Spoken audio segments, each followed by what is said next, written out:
तलाकशुदा मुस्लिम महिलाओं को लेकर सुप्रीम कोर्ट का एक फैसला आया है और इस फैसले को 39 साल पहले आए शाहबानो के फैसले से भी जोड़कर देखा जा रहा है।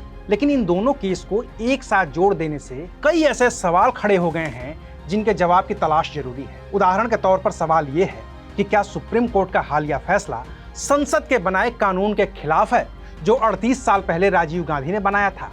और सवाल ये है कि जिस तरह से शाहबानो केस के बाद राजीव गांधी और उनकी पूरी सरकार ने इस मुद्दे पर दखल दिया था, नया कानून बनाया था, अब प्रधानमंत्री मोदी और उनकी भी सरकार इस मुद्दे पर दखल देने का इरादा रखती है। आखिर 10 जुलाई 2024 को आए सुप्रीम कोर्ट के फैसले में ऐसा क्या है जिसने एक नई सियासी बहस को जन्म दे दिया है, जिसका एक सिरा सीधे राजीव गांधी से तो दूसरा सिरा सीधे मुस्लिम राजनीति से जाकर जुड़ गया है।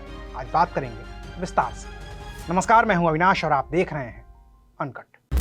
सुप्रीम कोर्ट का हालिया फैसला क्या है? तो 10 जुलाई 2024 को सुप्रीम कोर्ट के दो जजों जस्टिस बीवी नागरत्ना और जस्टिस ऑगस्टिन जॉर्ज मसीह की बेंच ने फैसला दिया है कि मुस्लिम महिलाओं को भी अपने पूर्व पति से गुजारा भत्ता पाने का अधिकार है। दोनों ही जजों ने सीआरपीसी की धारा 125 का हवाला देते हुए कहा है कि सीआरपीसी की धारा 125 हर धर्म की शादीशुदा महिलाओं पर लागू होती है और मुस्लिम महिलाएं इस धारा से अलग नहीं हैं। सुप्रीम कोर्ट का यह फैसला 12 साल पुराने केस में आया है। तब 15 नवंबर 2012 को तेलंगाना के रहने वाले मोहम्मद अब्दुल समद की पत्नी ने अब्दुल समद का घर छोड़ दिया। घर छोड़ने के करीब 5 साल बाद महिला ने अपने पति के खिलाफ आईपीसी की धारा 498A यानी कि पति या रिश्तेदार द्वारा क्रूरता करना और धारा 406 यानी कि आपराधिक विश्वासघात के तहत केस दर्ज करवाया था। इससे नाराज अब्दुल समद ने अपनी पत्नी को साल 2017 में 3 तलाक दे दिया। 28 सितंबर 2017 का दोनों का तलाक भी हो गया।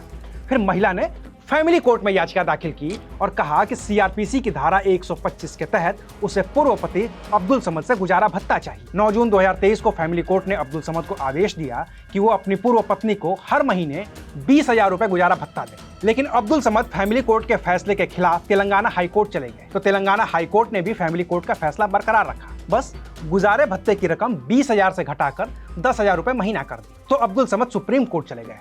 कहा कि किसी भी मुस्लिम पर सीआरपीसी की धारा 125 लागू नहीं होती है, बल्कि उस पर 1986 में बना कानून मुस्लिम महिला तलाक पर अधिकार का संरक्षण लागू होता है। सुप्रीम कोर्ट ने अब्दुल समद की दलील नहीं मानी और 10 जुलाई 2024 को फैसला देते हुए कहा कि सीआरपीसी की धारा 125 हर धर्म पर लागू होती है, लिहाजा अब्दुल समद को अपनी पूर्व पत्नी का गुजारा भत्ता देना ही होगा। सुप्रीम कोर्ट के इस फैसले को शाहबानो 2.0 कहा जा रहा है, क्योंकि 1985 में सुप्रीम कोर्ट के 5 जजों की संवैधानिक बेंच ने भी शाहबानो के मामले में भी ऐसा ही फैसला दिया था। सुप्रीम कोर्ट का 1985 का फैसला क्या है?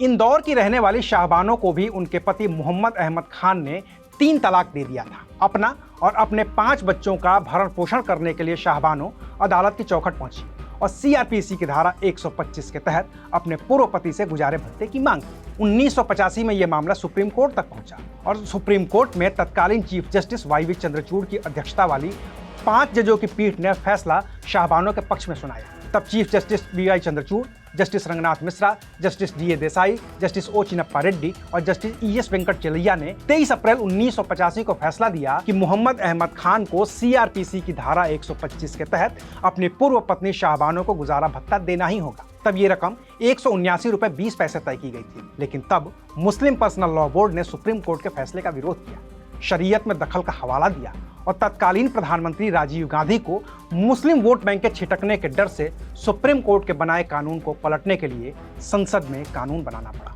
राजीव गांधी के बनाए कानून में क्या है? मुस्लिम धर्म गुरुओं और मुस्लिम पर्सनल लॉ बोर्ड के दबाव में मई 1986 में संसद से एक कानून पारित हुआ। इसे नाम दिया गया Muslim women protection of right of divorce act 1986 यानी कि MWPRD एक्ट। हिंदी में कहते हैं मुस्लिम महिला तलाक पर अधिकार का संरक्षण कानून। ये कानून कहता है कि तलाकशुदा मुस्लिम महिला को अपने पति से इद्दत के वक्त तक ही गुजारा भत्ता मिलेगा। इसके अलावा कानून ये भी कहता है कि तलाक से पहले जन्मे बच्चे या फिर तलाक के बाद जन्मे बच्चे का महिला अगर अकेले पालन पोषण नहीं कर सकती है तो पूर्व पति से महिला को 2 साल तक गुजारा भत्ता मिलता रहेगा। हालांकि बाद के सुप्रीम कोर्ट के अलग अलग फैसलों में भरण पोषण या गुजारा भत्ता को इद्दत से बढ़ाकर तब तक के लिए कर दिया गया जब तक कि महिला की दूसरी शादी नहीं हो जाती है। राजीव गांधी के बनाए कानून में इद्दत का मतलब क्या है? तो इद्दत इस्लामिक कानून का एक शब्द है जो महिला के पति की मृत्यु के बाद दूसरी शादी या फिर तलाक के बाद महिला की दूसरी शादी तक के बीच के इंतजार के वक्त को कहते हैं। पति की मृत्यु के बाद इद्दत की अवधि 4 महीने 10 दिन की होती है, यानी कि कुल 130 दिन की। इसमें महिला दूसरी शादी नहीं कर सकती है। तलाक के मामले में इद्दत की अवधि 90 दिनों की होती है और इसमें भी महिला शादी नहीं कर सकती है। लेकिन अगर महिला गर्भवती है तो चाहे मामला तलाक का हो या फिर पति की मौत हुई हो, तो बच्चे के जन्म तक इद्दत चलती रहती है। बच्चे के जन्म के साथ ही इद्दत की अवधि भी खत्म हो जाती है। क्या सुप्रीम कोर्ट ने राजीव गांधी के बनाए कानून को पलट दिया है?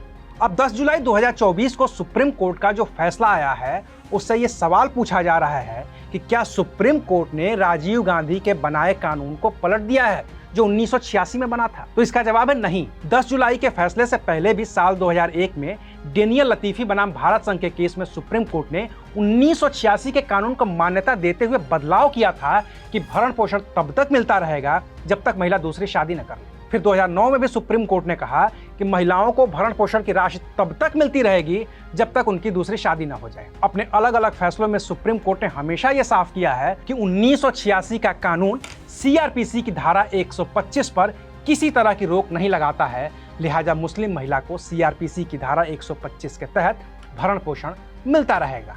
अब भी 10 जुलाई का फैसला ऐसा ही है, जिसमें सुप्रीम कोर्ट ने 1986 के बनाए कानून से नहीं बल्कि सीआरपीसी के जरिए फैसला दिया है। लिहाजा कानून दोनों ही हैं। महिला दोनों ही कानूनों के आधार पर अपना भरण पोषण मांग सकती है, बशर्ते ये तय महिला को करना है कि उसे किस कानून के तहत वो भरण पोषण चाहिए। 10 जुलाई 2024 के अपने फैसले में जस्टिस नागरत्ना ने 1986 के कानून का जिक्र करते हुए ये साफ तौर पर लिखा है कि 1986 में बनाए संसद के कानून ने तलाकशुदा मुस्लिम महिलाओं के भरण पोषण के लिए सीआरपीसी की धारा 125 के तहत दावा करने पर कोई रोक नहीं लगाई थी। क्या राजीव गांधी की तरह पीएम मोदी भी करेंगे हस्तक्षेप? इसका जवाब है नहीं। शाहबानो केस में जब सुप्रीम कोर्ट का फैसला आया तो मुस्लिम धर्मगुरुओं और मुस्लिम पर्सनल लॉ बोर्ड ने इसे सीधे तौर पर इस्लाम से जोड़ दिया, फैसले को शरीयत के खिलाफ बता दिया और राजीव गांधी पर फैसला पलटने के लिए दबाव बनाने लगे। तब राजीव गांधी ने संसद में कानून बनाकर फैसला पलटा। उनकी पार्टी में भी इसका विरोध हुआ। मुस्लिम खुश तो हुए लेकिन हिंदू नाराज हो गए। तो हिंदुओं की खुशी के लिए राजीव गांधी ने अयोध्या में राम मंदिर का ताला खुलवा दिया और फिर राजीव गांधी को एक के बाद एक कभी हिंदुओं की खुशी के लिए तो कभी मुस्लिमों की खुशी के लिए काम करना पड़ा। लेकिन अब जब सुप्रीम कोर्ट का फैसला आया है तो नरेंद्र मोदी लगातार तीसरी बार प्रधानमंत्री हैं और अपने दूसरे ही कार्यकाल में 3 तलाक पर कानून बनाकर वो मुस्लिम महिलाओं के हक हुकूक की बात कर चुके हैं। लिहाजा सुप्रीम कोर्ट का मुस्लिम महिलाओं के पक्ष में आए इस फैसले का मोदी सरकार सिर्फ और सिर्फ खुलकर स्वागत ही करेगी और कुछ भी नहीं। तो यह है पूरी कहानी 10 जुलाई 2024 को आए सुप्रीम कोर्ट के फैसले, उससे उठते सवालों और उनके जवाब। बाकी ये जानकारी आपको कैसी लगी हमें कमेंट करके जरूर बताइएगा। शुक्रिया, आप देख रहे थे अनकट।